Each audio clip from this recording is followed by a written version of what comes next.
TV5 News Scene, the Atlanta news team with Chuck Moore and Jackie Maddox. Superstar Sports with Harmon Wages. Guy Sharp with Color Radar Weather. Here's Chuck Moore. Good evening. Here's what's happening. Atlanta City Councilman Arthur Langford was indicted today on charges of extortion, perjury, and obstruction of justice. The indictment was returned by a federal grand jury that has been investigating charges of corruption at last year's Southeastern Fair.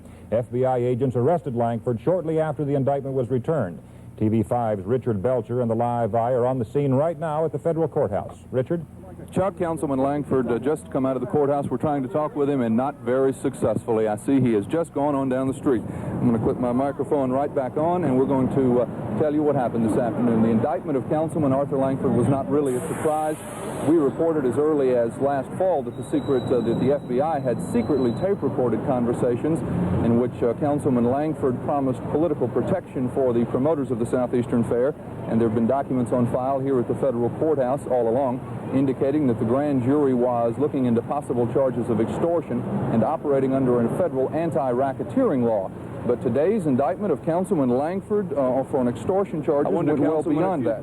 Though that is the principal charge, the second-term councilman is also charged with 1 count of perjury and 1 count of obstruction of justice. If convicted on all 3, he could face 30 years in prison and $25,000 in fines.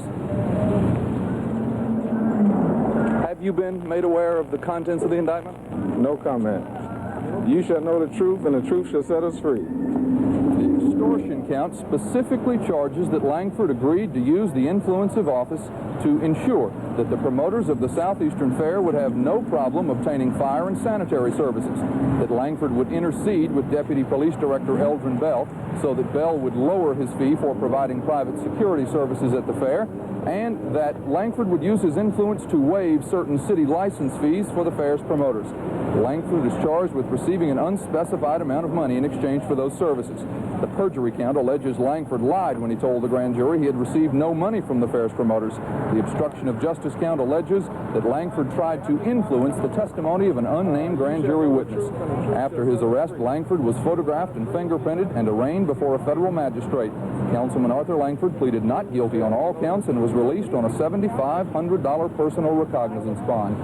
Interestingly, before U.S. Magistrate Owen Forrester would allow Langford to leave the courthouse, this is about a half an hour ago, he took note of what he called the severity of the extortion charge and the obstruction of justice charge, and he sternly warned Langford that any effort to intimidate a witness or tamper with a potential witness in this case would result in the revocation of his bond.